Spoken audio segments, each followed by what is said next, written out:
नमस्कार दर्शक बंधु। आज हूँ नवेम्बर मास 8 तारिख शनिवार। आज दिन जाकर टॉप 20 गुरुत्वपूर्ण खबर उपर आसतु नजर पकाइबा। वीडियो को शेष पर्यंत देखंतु। मात्र किछि समय मध्य जानिपारे आज दिनर संपूर्ण खबर। ता पूर्व चैनल रे नुआ थिले चैनल को सब्सक्राइब करी रखंतु। एमिति प्रतिदिन लेटेस्ट न्यूज सर्वप्रथम देखिबा पई। तेबे आसंतु संपूर्ण खबर उपरे नजर पकाइबा। आजिर प्रथम खबर, ओडिशावासी सावधान कारण आसुछि डबल लघुचाप। गोटे लो प्रेसर 14 तारिख अन्यटी 19 तारिख हेबार संभावना रही। एने पूर्वानुमान करिछि पाणीपाग विभाग। बात्या मंथा प्रभाव में वर्तमान पूर्व केन्द्रीय एवं तत संलग्न उत्तर पूर्व बंगोपसागर एक घूर्णिबल सक्रिय रही। यह 12 तारिख में दक्षिण पूर्व बंगोपसागर में पहुंचब। सेपटे टाइफुन काला माइग्र जहाँ फिलिपाइन्स प्रभावित करिबो तार अवशिष्टांश बंगोपसागर आंडामान सागर अंचल को अग्रसर हेबो। एही दुई घूर्णिबल 12 तारिख में दक्षिण पूर्व एवं तत संलग्न पूर्व केन्द्रीय बंगोपसागर लीन हेबो। जार प्रभाव में 14 तारिख में दक्षिण पश्चिम बंगोपसागर एक लघुचाप क्षेत्र सृष्टि हेबार संभावना रही। तेबे लघुचाप प्रभाव में राज्यर वर्षा हेबो कि नहीं ताहा जणा पड़िनी। अन्यपटे 19 तारिख आड़क आउ एक लघुचापर संभावना रही। घूर्णिबल प्रभाव में दक्षिण आंडमान लो प्रेसर नहीं पूर्वानुमान करिछि पाणीपाग विभाग। तेबे यही लघुचाप उपरे नजर रही। सेपटे राज्य को फेरुछि शीत। 14 तारिख रु 20 तारिख मध्य राज्य में शीत लहरी अनुभूत हेब। परवर्ती खबर, 2024 मैट्रिक परीक्षा आज फर्म पूरण। आज 22 तारिख जाए फर्म पूरण करें छात्र छात्री। एने माध्यमिक शिक्षा परिषद पक्षर सूचना रही। रेगुलर एक्स रेगुलर परीक्षा ऑनलाइन व्यवस्था। विद्यालय मुख्यों द्वारा ऑनलाइन हेब फर्म पूरण। परवर्ती खबर, रेल यात्री बड़ खबर, बदलिला यही नियम।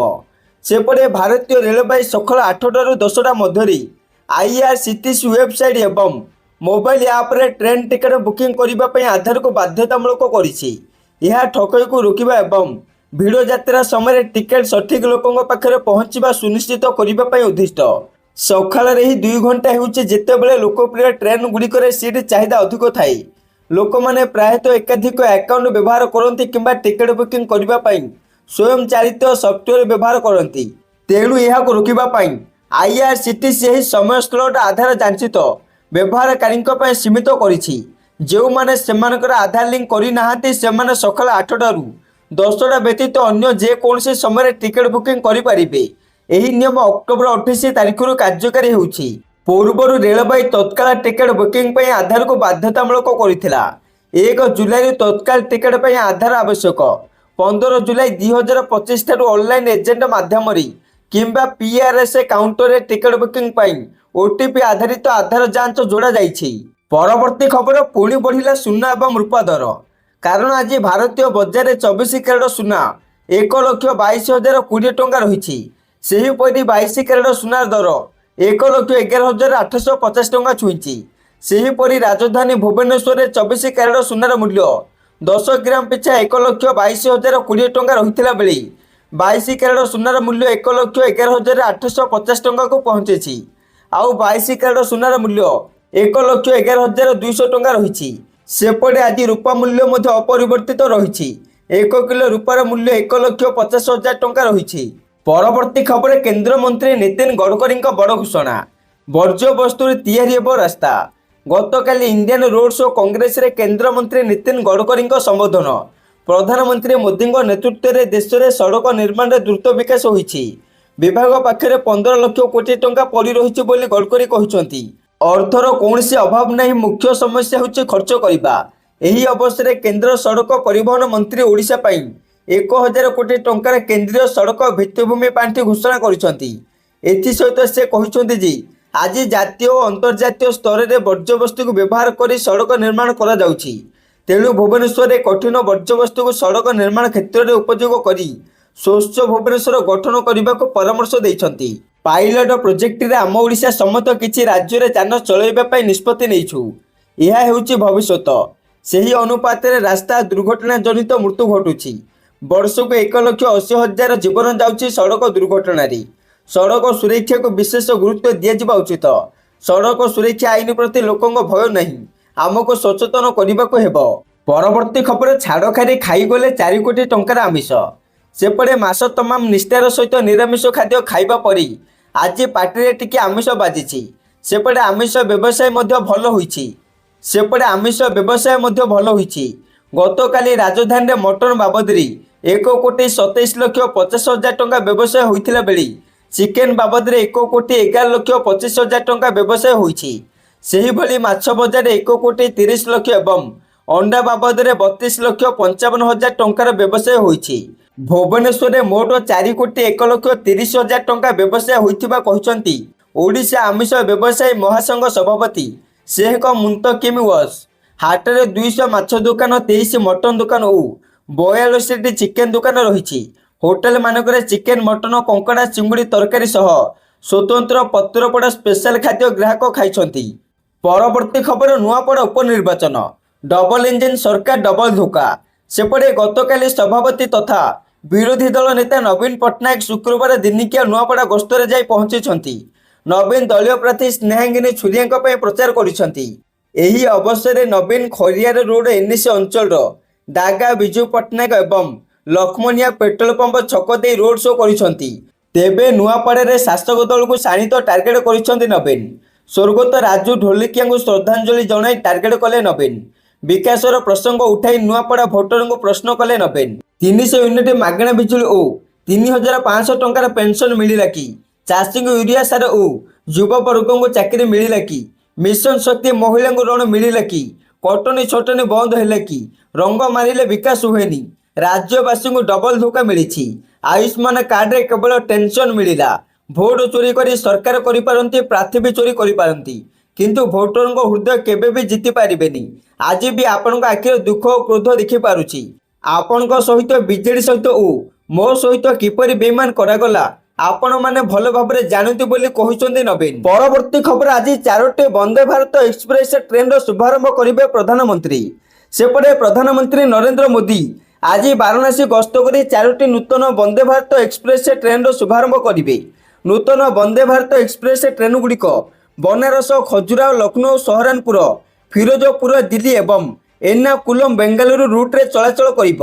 ବନାରସ ଓ ଖଜୁରାହୋ ମଧ୍ୟରେ ବନ୍ଦେ ଭାରତ ସିଧାସଳଖ ସଂଯୋଗ ସ୍ଥାପନ କରିବ। ଏହାଦ୍ୱାରା ବର୍ତ୍ତମାନ ଚାଲୁଥିବା ସ୍ୱତନ୍ତ୍ର ଟ୍ରେନଗୁଡ଼ିକ ତୁଳନାରେ ପ୍ରାୟ 2 ଘଣ୍ଟା 40 ମିନିଟ୍ ଯାତ୍ରା ସମୟ ହ୍ରାସ ପାଇବ। ଏହି ବନ୍ଦେ ଭାରତ ଟ୍ରେନ ବାରାଣସୀ, ପ୍ରୟାଗରାଜ, ଚିତ୍ରକୂଟ ଏବଂ ଖଜୁରାହୋ ସମେତ ଭାରତର ବିଭିନ୍ନ ଧାର୍ମିକ ଏବଂ ସାଂସ୍କୃତିକ ସ୍ଥାନକୁ ସଂଯୋଗ କରିବ। ପରବର୍ତ୍ତୀ ଖବର ଦିନକ ପରେ ରାଜ୍ୟରେ ବଢ଼ିବ ଶୀତ। ଟ୍ୱିନ୍ ସିଟିରେ ବି 16 ଡିଗ୍ରୀ ଛୁଇଁପାରେ ପାରଦ। ବିଶେଷ କରି ଆଭ୍ୟନ୍ତରୀଣ ଓ ପାହାଡ଼ିଆ ଅଞ୍ଚଳରେ ତଳମୁହାଁ ହେଉଛି ପାରଦ। ରାଜ୍ୟକୁ ଉତ୍ତର ବାୟୁ ପ୍ରବେଶ ସହ ଜଳୀୟ ବାଷ୍ପର ପରିମାଣ କମିଛି। 9 ତାରିଖ ବେଳକୁ କିଛି ସ୍ଥାନରେ 10 ଡିଗ୍ରୀ ପର୍ଯ୍ୟନ୍ତ ଖସିପାରେ ସର୍ବନିମ୍ନ ତାପମାତ୍ରା। ଟ୍ୱିନ୍ ସିଟିରେ ବି ଆଗାମୀ 72 ଘଣ୍ଟାରେ ସର୍ବନିମ୍ନ ତାପମାତ୍ରା 16 ଡିଗ୍ରୀ ଛୁଇଁପାରେ ପାରଦ। ଫୁଲବାଣୀରେ ସର୍ବନିମ୍ନ ତାପମାତ୍ରା 13 ଡିଗ୍ରୀ ସେଲସିୟସ୍ ରେକର୍ଡ ହୋଇଥିଲା ବେଳେ ଦାରିଙ୍ଗବାଡ଼ିରେ 15 ଡିଗ୍ରୀ ସେଲସିୟସ୍, ଭୁବନେଶ୍ୱରରେ 18.5 ଡିଗ୍ରୀ ସେଲସିୟସ୍, କଟକରେ 18.6 ଡିଗ୍ରୀ ସେଲସିୟସ୍ ରେକର୍ଡ କରାଯାଇଛି। ଭୁବନେଶ୍ୱର ଓ କଟକରେ ରାତି ତାପମାତ୍ରା 1ରୁ 1.5 ଡିଗ୍ରୀ ବୃଦ୍ଧି ପରିଲକ୍ଷିତ ହୋଇଛି। ପରବର୍ତ୍ତୀ ଖବର ଉତ୍ତରାଖଣ୍ଡରେ ଓଡ଼ିଆ ଯୁବତୀଙ୍କୁ ହତ୍ୟା। ସେପଟେ ଉତ୍ତରାଖଣ୍ଡର ଉଧମସିଂହ ନଗର ଅଞ୍ଚଳରେ ଜଣେ 23 ବର୍ଷୀୟ ଓଡ଼ିଆ ଯୁବତୀଙ୍କୁ ଦୁଷ୍କର୍ମ ଉଦ୍ୟମ ପରେ ଗଳା ଚିପି ହତ୍ୟା କରାଯାଇଛି। ଅପରାଧ ଲୁଚାଇବା ପାଇଁ ପୀଡ଼ିତାଙ୍କ ଶବକୁ ନଦୀରେ ଫିଙ୍ଗି ଦିଆଯାଇଥିଲା ବେଳେ ପୁଲିସ ଆଜି ଶବ ଉଦ୍ଧାର କରିଛି। ଏହି ମାମଲାର ମୁଖ୍ୟ ଅଭିଯୁକ୍ତ ତଥା ପୀଡ଼ିତାଙ୍କ ଘର ମାଲିକଙ୍କ ପୁଅ ଅମିତଙ୍କୁ ପୁଲିସ ଗିରଫ କରିଛି। ଅନ୍ୟ ଅଭିଯୁକ୍ତ ସୁମିତ ଏପର୍ଯ୍ୟନ୍ତ ଫେରାର ଅଛି। ଲାଲପୁରରେ ଏକ ଘରୋଇ କମ୍ପାନୀରେ HR ବିଭାଗରେ ଇଣ୍ଟର୍ନସିପ୍ କରୁଥିବା ଏହି ଯୁବତୀ ଗତ 4 ତାରିଖ ଅପରାହ୍ନ 2ଟା 30ରେ ଅଫିସରୁ ଫେରି ତାଙ୍କ ଭଡ଼ା ଘରକୁ ଯାଇଥିଲେ। ଘର ମାଲିକ ଓ ତାଙ୍କ ପତ୍ନୀ ସେଦିନ ଅନୁପସ୍ଥିତ ଥିଲାବେଳେ ଅମିତ ଏକୁଟିଆ ଘରେ ଥିଲା। ଜେରା ବେଳେ ଅମିତ ସ୍ୱୀକାର କରିଛି ଯେ ସେ ପୀଡ଼ିତାଙ୍କୁ ନିଜ କୋଠରୀକୁ ଡାକି ଦୁଷ୍କର୍ମ କରିବାକୁ ଚେଷ୍ଟା କରିଥିଲା ଏବଂ ସେ ଏହାର ପ୍ରତିରୋଧ କରିବାରୁ ଗଳା ଚିପି ହତ୍ୟା କରିଥିଲା। ହତ୍ୟାକାଣ୍ଡ ଘଟାଇବା ପରେ ଅମିତ ତା ଭାଇ ସୁମିତଙ୍କୁ ଫୋନ କରି ଡକାଇଥିଲା। ଦୁଇ ଭାଇ ଶବକୁ ଚଦରରେ ଗୁଡ଼ାଇ ଶ୍ରୀପୁର ଓ ମହାରାଜପୁର ଗାଁ ମଧ୍ୟରେ ବହୁଥିବା ବାରର ନଦୀରେ ଫିଙ୍ଗି ଦେଇଥିଲେ। ପରବର୍ତ୍ତୀ ଖବର ଜିଲ୍ଲାରୁ ତୀର୍ଥ ପାଇଁ ଗଲେ 117 ଜଣ, ଉଦ୍ଘାଟନ କଲେ ଉପମୁଖ୍ୟମନ୍ତ୍ରୀ। ସେପଟେ ବରିଷ୍ଠ ନାଗରିକ ତୀର୍ଥଯାତ୍ରୀ ଯୋଜନାର ଶୁଭାରମ୍ଭ କରିଛନ୍ତି ଉପମୁଖ୍ୟମନ୍ତ୍ରୀ ପ୍ରଭାତୀ ପରିଡ଼ା। ପ୍ରଶାସନ ତରଫରୁ ଭଦ୍ରକ ଜିଲ୍ଲାର ବିଭିନ୍ନ ଅଞ୍ଚଳରୁ 117 ଜଣ ତୀର୍ଥଯାତ୍ରୀଙ୍କୁ ସ୍ୱତନ୍ତ୍ର ଗାଡ଼ି ମାଧ୍ୟମରେ ଜିଲ୍ଲାପାଳଙ୍କ କାର୍ଯ୍ୟାଳୟକୁ ଅଣାଯାଇଥିଲା। आयोजित स्वतंत्र कैंप्रे समस्त स्वास्थ्य परीक्षा कर उपमुख्यमंत्री प्रभाती परिड़ा पताका देखाई तीर्थयात्री बस को उद्घाटन करते। बस रे जाइथिबा यात्री बालेश्वर रे रहिबा सह तीर्थयात्री ट्रेन अयोध्या और वाराणसी जीवे। समुदाय 800 जन तीर्थयात्री ही ट्रेन रे दर्शनीय स्थान परिदर्शन करेंगे। यही अवसर में जिलापाल दिलीप राउतराय, जिला आरक्षी अधीक्षक मनोज राउत, अतिरिक्त जिलापाल सरोज दत्त और रविनारायण साहू, उपजिलापाल सौरभ चक्रवर्ती, डेप्यूटी कलेक्टर कार्तिकनाथ मंडल प्रमुख उपस्थित थिले। परवर्ती खबर फिलिपाइन्स रे टाइफोन कालमेघीर तांडव, मृत्यु संख्या 115 छुईला, जरूरी परिस्थिति लागू। सेपटे बुधवार दक्षिण पूर्व एशिया देश फिलिपाइन्स रे घूर्णी बात्या कालमेघी भयंकर तांडव सृष्टि करिछि। एथिरे अद्यावधि 115 लोकंकर मृत्यु घटिछि। गछ उपुड़ी जिबा, बात्या जनित बन्यार अंचल घरगुड़िक जलमग्न हेबा एवं छात उड़ी जिबार दृश्य देखिबाकू मिलिथिला। फिलिपाइन्स राष्ट्रपति फर्डिनांड मार्कोस जूनियर जरूरीकालीन परिस्थिति घोषणा करिसंती। उद्धारकारी कर्मचारी माने फसी रहिथिबा लोकंकु उद्धार करिबा पई प्राणपणे उद्यम करुछंती। परवर्ती खबर कलिंगा घाटी ओलिटिला बस, जड़े महिला यात्री मृत। पुणी फुलबाणी बालुगुड़ा कलिंगा घाटी बस दुर्घटना, भारसाम्य हरई ओलिटी पड़ा बस, जड़े महिला यात्री मृत, 8 आहत।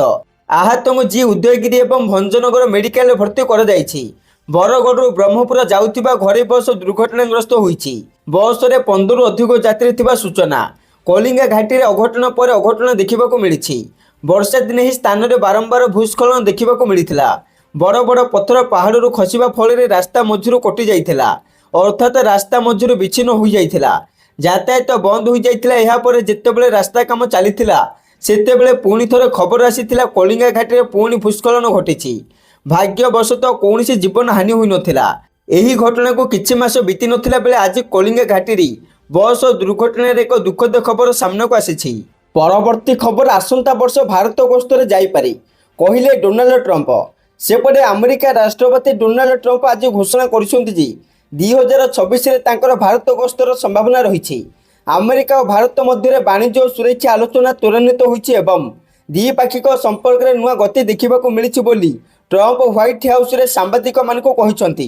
ट्रंप प्रधानमंत्री नरेंद्र मोदी को महानेता और बंधु बोली अभिहित कर संपर्क गभीर करने को उत्साह प्रकाश करिसंती। एही मंतव्य अमेरिका भारत वाणिज्य कारोबार देखा देइथिबा संकटर समाधान करिबो बोली आशा करिसंती ट्रंप। ट्रंप आहुरी कहिसंती भारत अमेरिका संपर्क एक नुआ अध्याय सृष्टि हेबो एवं यह दुई राष्ट्रर वाणिज्य और सुरक्षा नीति रे प्रतिफलित हेबो। निकटे भारत अमेरिका मध्य एक ऐतिहासिक प्रतिरक्षा चुक्ति स्वाक्षरित होई अछि। आगामी 10 वर्ष पर उभय राष्ट्र प्रतिरक्षा क्षेत्र में सहयोग बढ़ाइबाक सहमति प्रकाश करिसंती। परवर्ती खबर रोड कांग्रेस समावेश उद्घाटन कले नितिन गडकरी। गतकाली भुवनेश्वर स्थित जनता मैदान रे 84तम रोड कांग्रेस समावेश शुक्रवार उद्घाटित हो जाइछि। मुख्य अतिथि भाव केंद्र परिवहन मंत्री नितिन गडकरी जोगदे यार शुभारंभ करिसंती। नवेम्बर 10 जाए सड़क परिवहन उपर आलोचना हेबो। 84तम अधिवेशन अंशग्रहण करेंगे 3000 रु अधिक प्रतिनिधि। यह पूर्व जनता मैदान में आयोजित होता टेक्निकल सेशन को उद्घाटित करते पूर्तमंत्री पृथ्वीराज हरिचंदन। 10 वर्ष पर इंडियन रोड कांग्रेस कार्यक्रम ओडिशा आयोजित होउछि। विकसित भारत 2036 सुधा और विकसित राज्य गढ़ा यह कार्यक्रम बेस सहायक हेबो बोली पूर्तमंत्री कहिसंती। परवर्ती खबर अछि एबे पीएफ अकाउंट 100% टंका उठाई परिबे। नियम सरल कले सरकार, जानतु स्टेप बाय स्टेप प्रोसेस। खुशी देला ईपीएफओ एणिकी पीएफ खातारू 100% टंका उठाई परिबे कोटी कोटी कर्मचारी। नियम सरल कले सरकार। ईपीएफओ रो प्राय 30 कोटी सब्सक्राइबर्स पई एहा एक बहुत बड़ खुशी खबर। नियुक्ति प्राप्त व्यक्ति माने एबे सेमानकर पीएफ अकाउंट रो संपूर्ण राशि उठाई परिबे। तथापि सर्वनिम्न 25% बैलेंस रखिवार आवश्यकता रहिबो। एहार अर्थ होछि आपण आपणकर पीएफ अकाउंट रो सहजरे 75% टंका उठाई परिबे। केंद्र श्रम मंत्री मनसुख मांडवियाଙ୍କ अध्यक्षतार केंद्रीय ट्रस्टी बोर्ड रो बैठक पर ईपीएफओ अनेक आश्वस्ति पदक्षेप घोषणा करिछि। आपणक ईपीएफ रो पांठी उठिबा एबे पूर्व अपेक्षा सहज हेबो। एहा एक आश्वस्ति जे आपणकु 75% पांठी उठाइबा पई कोनोसी कारण देबाकू पड़िबो नाही। प्राकृतिक विपर्यय, महामारी, चाकरी हराइबा, बेकारी एवं समान परिस्थिति भली विशेष परिस्थिति रे आपण कोनोसी कारण न देई पांठी उठाई परिबे। बैठक रे दाबी समाधान संपर्क रे मध्य निष्पत्ति निया जाइछि। ପରବର୍ତ୍ତୀ ଖବର ରହିଛି ଏହି ତାରିଖରୁ ଲାଗୁ ହେବ ଅଷ୍ଟମ ବେତନ କମିଶନ। ଆସିଲା ବଡ ଅପଡେଟ। କେନ୍ଦ୍ର ସରକାର ଅଷ୍ଟମ କେନ୍ଦ୍ରୀୟ ବେତନ କମିଶନ ଗଠନକୁ ଆନୁଷ୍ଠାନିକ ଭାବରେ ଗ୍ରହଣ କରିଛନ୍ତି। ନଭେମ୍ବର 3 ତାରିଖରେ ଅର୍ଥ ମନ୍ତ୍ରାଳୟ ଏହାର କାର୍ଯ୍ୟକାଳ ଏବଂ ସଦସ୍ୟଙ୍କ ନାମ ଉଲ୍ଲେଖ କରି ଏକ ଗ୍ୟାଜେଟ ବିଜ୍ଞପ୍ତି ଜାରି କରିଥିଲା। ଏହି ପଦକ୍ଷେପ ସରକାରୀ କର୍ମଚାରୀ ଏବଂ ପେନସନ ଭୋଗୀଙ୍କ ଦରମା ଏବଂ ଭତ୍ତା ପରିବର୍ତ୍ତନ ପାଇଁ ଆଶା ସୃଷ୍ଟି କରିଛି। ତଥାପି 18 ମାସର ସୁପାରିଶ ପରେ ବର୍ଦ୍ଧିତ ଦରମା କେବେ ମିଳିବ ତାହା ବୁଝିବା ଗୁରୁତ୍ୱପୂର୍ଣ୍ଣ।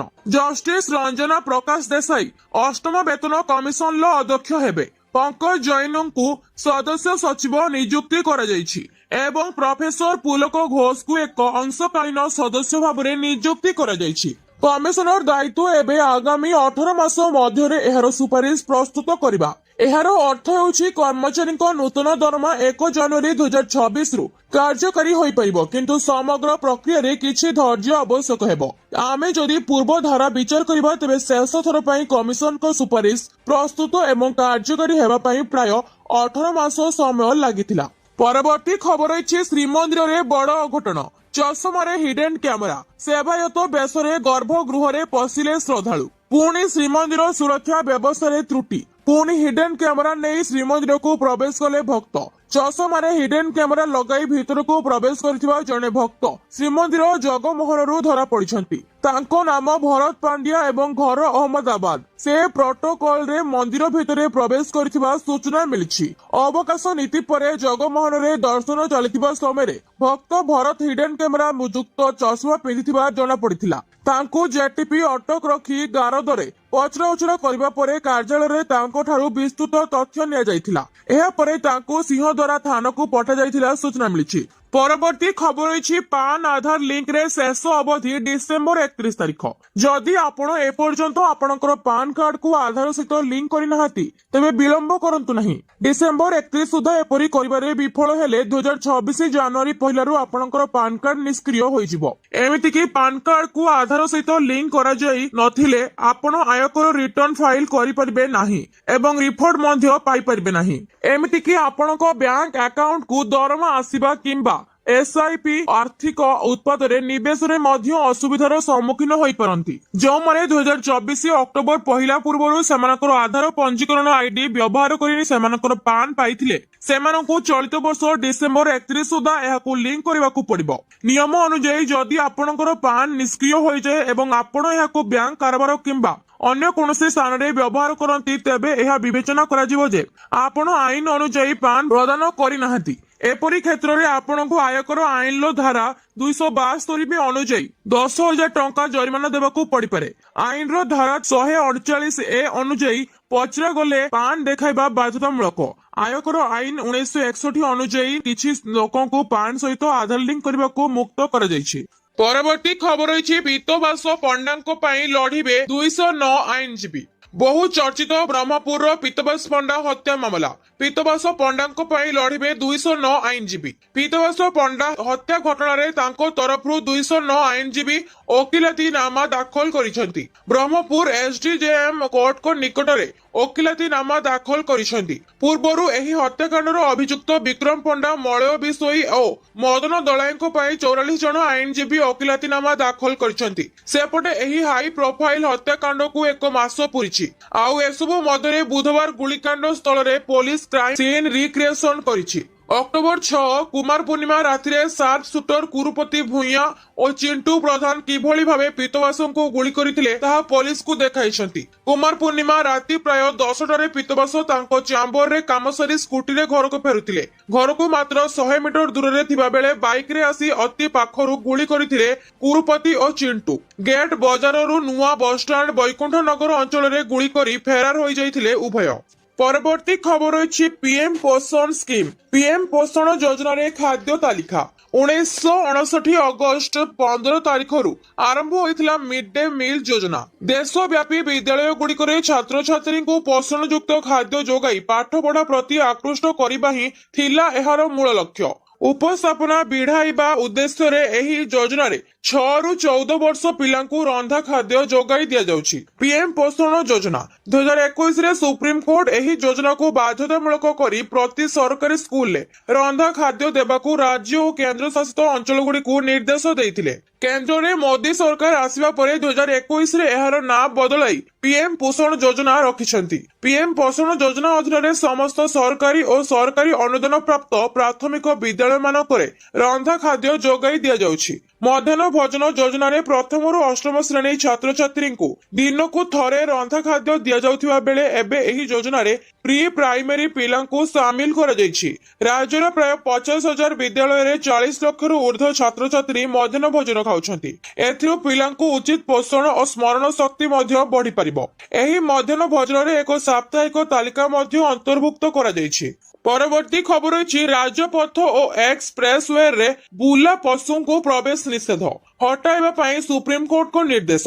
ସୁପ୍ରିମକୋର୍ଟ ସାରା ଦେଶରେ ବୁଲା କୁକୁରଙ୍କ ସମସ୍ୟାର ଶୁଣାଣି କରିଥିଲେ। ବିଚାରପତି ବିକ୍ରମ ନାଥ, ସନ୍ଦୀପ ମେହେଟା ଏବଂ ଏନ୍.ଭି. ଅଞ୍ଜାରିଆଙ୍କୁ ନେଇ ଗଠିତ ଖଣ୍ଡପୀଠ ଏହି ଶୁଣାଣି କରିଥିଲେ। ସୁପ୍ରିମକୋର୍ଟ ରାଜପଥ ଏବଂ ଏକ୍ସପ୍ରେସ ୱେର ବୁଲା ପଶୁମାନଙ୍କୁ ନିଷିଦ୍ଧ କରିଥିଲେ ଏବଂ ସେମାନଙ୍କୁ ତୁରନ୍ତ ହଟାଇବା ପାଇଁ ନିର୍ଦ୍ଦେଶ ଦେଇଥିଲେ। ଜଷ୍ଟିସ ନାଥ କହିଛନ୍ତି ଯେ ଆଦେଶଟି 3ଟି ଭାଗରେ ଅଛି। ପ୍ରଥମଟି ଅନୁପାଳନ ଉପରେ। ଆମିକସ୍ ରିପୋର୍ଟର ବିଷୟବସ୍ତୁକୁ ଆମ ଆଦେଶର ଏକ ଅବିଚ୍ଛେଦ ଅଂଶ ଭାବରେ ପଢାଯିବ। ରାଜ୍ୟ ବା କେନ୍ଦ୍ରଶାସିତ ଅଞ୍ଚଳଗୁଡ଼ିକୁ ପରବର୍ତ୍ତୀ ଶୁଣାଣି ପୂର୍ବରୁ ବ୍ୟାପକ ସତ୍ୟପାଠ ଦାଖଲ କରିବେ, ଯେଉଁଥିରେ ରିପୋର୍ଟରେ ଉଲ୍ଲେଖ କରାଯାଇଥିବା ତ୍ରୁଟିକୁ ଦୂର କରିବା ପାଇଁ ସେମାନେ ନେଇଥିବା ପଦକ୍ଷେପଗୁଡ଼ିକୁ ଉଲ୍ଲେଖ କରାଯିବ। ଯେକୌଣସି ଶିଥିଳତାକୁ ଗମ୍ଭୀରତାର ସହ ନିଆଯିବ। ଜଷ୍ଟିସ ନାଥ କହିଛନ୍ତି ଯେ ଦ୍ୱିତୀୟ ଆଦେଶ ରାଜସ୍ଥାନ ହାଇକୋର୍ଟଙ୍କ ନିର୍ଦ୍ଦେଶ ସହିତ ଜଡିତ। ଏହି ନିର୍ଦ୍ଦେଶକୁ ପୁନର୍ବାର ଦୃଢ କରାଯାଇଛି ଯେ ସମସ୍ତ ରାଜ୍ୟର ନୋଡାଲ ଅଧିକାରୀମାନେ ଜାତୀୟ ରାଜପଥକୁ ବୁଲା ପଶୁମାନଙ୍କୁ ହଟାଇବା ନିଶ୍ଚିତ କରିବେ। ରାଜପଥ, ରାସ୍ତା, ଏକ୍ସପ୍ରେସ ୱେର ଗୋରୁ ସମେତ ସମସ୍ତ ପଶୁଙ୍କୁ ତୁରନ୍ତ ହଟାଇବା ପାଇଁ ଏକ ମିଳିତ ସମନ୍ୱିତ ଅଭିଯାନ ଆରମ୍ଭ କରାଯିବ। ପରବର୍ତ୍ତୀ ଖବର ରହିଛି ଦର୍ଶକଙ୍କ ମନ ମୋହୁଛି ଐତିହାସିକ କଟକ ବାଲିଯାତ୍ରା 2025। ଆଲୋକମାଳାରେ ଗଛଗୁଡ଼ିକୁ ସୁସଜ୍ଜିତ କରାଯାଇଛି। ପୁରା ମେଳାକୁ ବିଭିନ୍ନ ରଙ୍ଗ ଲାଇଟରେ ସଜାଯାଇଛି। ଜନ ସମାଗମରେ ଭର୍ତ୍ତି ଏହି ମେଳା। ଦୂର ଦୂରାନ୍ତରରୁ ଆସି ବୁଲି ଯାଉଛନ୍ତି ଲୋକେ। ବାଲିଯାତ୍ରାରେ ଡ୍ରାଗନ, ଡଙ୍ଗା ଦୋଳି ଭଳି ଭିନ୍ନ ଭିନ୍ନ ଦୋଳି ପଡିଛି, ଯେଉଁଠି ପିଲାଠୁ ବଡ ସମସ୍ତେ ମନ ଭରି ଦୋଳି ଖେଳିପାରିବେ। ବହୁ ସିନେରୀ, ଜଳପରୀ, ସୋଲାର ସିଷ୍ଟମକୁ ସବୁ 3Dରେ ଦେଖି ଖୁସି ହେଉଛନ୍ତି ଉପଭୋଗୀକାରୀ। ଏହା ଛଡା ରୋବୋଟିକ ଏନିମଲ ୱାର୍ଲଡ ଷ୍ଟଲ ପଡିଛି, ଯାହାକି ପ୍ରଥମେ ପଞ୍ଜାବରେ ଏହି ଷ୍ଟଲ ପଡିଥିଲା, ତାପରେ ଏବେ କଟକରେ ପଡିଛି। ଏହି ମେଳାରେ ରୋବୋଟିକ ପଶୁମାନଙ୍କୁ ଦେଖିବାକୁ ମିଳିବ। ବାଘ, ସିଂହ, ବିଭିନ୍ନ ବନ୍ୟଜନ୍ତୁ, ଡାଇନୋସରକୁ ମଧ୍ୟ ଦେଖିପାରିବେ। ଏହାକୁ ସମ୍ପୂର୍ଣ୍ଣ 3D ଭଳି ସେଟିଂ କରାଯାଇଛି। ରୋବୋଟିକ ପଶୁମାନେ ରିମୋଟ କଣ୍ଟ୍ରୋଲ ଦ୍ୱାରା ଘୁରିବା ସହ ସାଉଣ୍ଡ ମଧ୍ୟ କରିବେ, ଆଉ ଦର୍ଶକ ମାନେ ଜଙ୍ଗଲର ଅନୁଭୂତି ପାଇପାରିବେ। ଏଥିସହ ମେଳାରେ ଓଡ଼ିଆ ଅସ୍ମିତାର ଚିତ୍ର, ଭାଗବତ ଟୁଙ୍ଗି ମଧ୍ୟ କରାଯାଇଛି। ଲୋପ ପାଇଯାଉଥିବା ଏହି ଜିନିଷକୁ ଏଠାରେ ମନେ ପକାଇବା ଉପଭୋଗକାରୀ। ଛୋଟ ପିଲାଙ୍କ ପାଇଁ ବହି ସହିତ ବର୍ଣ୍ଣବୋଧ ମେଳାର ପ୍ରମୁଖ ଗେଟକୁ ସଜାଯାଇଛି। ପରବର୍ତ୍ତୀ ଖବର ରହିଛି ଆସିଲା ଏମାନଙ୍କ ପାଇଁ ଖୁସି ଖବର। ଯାହାକୁ ମିଳିନି ସୁଭଦ୍ରା ଦ୍ୱିତୀୟ ଓ ତୃତୀୟ କିସ୍ତି, ତାଙ୍କୁ ମିଳିବ ଏଥର ଚତୁର୍ଥ କିସ୍ତିର 15,000 ଟଙ୍କା। ଏହି ମାନଙ୍କ ଖାତାକୁ ପୁଣି ଆସିବ ଚଳିତ ମାସରେ ସୁଭଦ୍ରା ଦ୍ୱିତୀୟ, ତୃତୀୟ ଓ ଚତୁର୍ଥ କିସ୍ତି 15,000 ଟଙ୍କା। ସୂଚନା ଦେଲେ ଉପମୁଖ୍ୟମନ୍ତ୍ରୀ ପ୍ରଭାତୀ ପରିଡ଼ା। ଗତ ମାର୍ଚ୍ଚ 31 ସୁଦ୍ଧା ଯେଉଁ ମହିଳାମାନେ ଆବେଦନ କରିଥିଲେ ଏବଂ ଯୋଗ୍ୟ ବିବେଚିତ ହୋଇଥିଲେ, ସେମାନେ ଏ ଆର୍ଥିକ ସହାୟତା ଗତ ମାସ ଅଗଷ୍ଟ 9 ତାରିଖ ଦିନ ପାଇଛନ୍ତି, ଯାହା ସେମାନଙ୍କ ଆର୍ଥିକ କାରବାରକୁ ସହଯୋଗ କରିବ। ସୂଚନାଯୋଗ୍ୟ ଯେ ସୁଭଦ୍ରା ଯୋଜନାରେ 1,84,000 ଜଣ ମହିଳା ପ୍ରଥମ କିସ୍ତି ଟଙ୍କା ପାଇଛନ୍ତି। ସେହିଭଳି 98,85,000 ଜଣ ମହିଳା ଦ୍ୱିତୀୟ ଆଉ ତୃତୀୟ କିସ୍ତି ଟଙ୍କା ପାଇଛନ୍ତି ଏବଂ ଏଥିସହିତ ଯେଉଁମାନେ ଏବେ ପର୍ଯ୍ୟନ୍ତ ବି ସୁଭଦ୍ରା ଯୋଜନାରୁ ଟଙ୍କା ନ ପାଇ ବଞ୍ଚିତ ଅଛନ୍ତି, ସେମାନଙ୍କୁ ଚଳିତ ମାସରେ ଏକାଥରେ 3ଟି କିସ୍ତିର 15,000 ଟଙ୍କା ମିଳିବ ଏବଂ ଯେଉଁମାନେ ସୁଭଦ୍ରା ଯୋଜନା ଅଧୀନରେ ପ୍ରଥମ ଏବଂ ଦ୍ୱିତୀୟ କିସ୍ତିର ଟଙ୍କା ପାଇସାରିଛନ୍ତି, ସେମାନଙ୍କୁ କେବଳ ତୃତୀୟ ଆଉ ଚତୁର୍ଥ କିସ୍ତିର 10,000 ଟଙ୍କା ମିଳିବ। ଏଥର ବଡ ଘୋଷଣା କରିଛନ୍ତି ପ୍ରଭାତୀ ପରିଡ଼ା। ତେବେ ଆପଣମାନେ ଆମକୁ କମେଣ୍ଟ କରି ଜଣାନ୍ତୁ ଯେ ଆପଣ ସୁଭଦ୍ରା ଯୋଜନାର କେତୋଟି କିସ୍ତିର ଟଙ୍କା ପାଇଛନ୍ତି।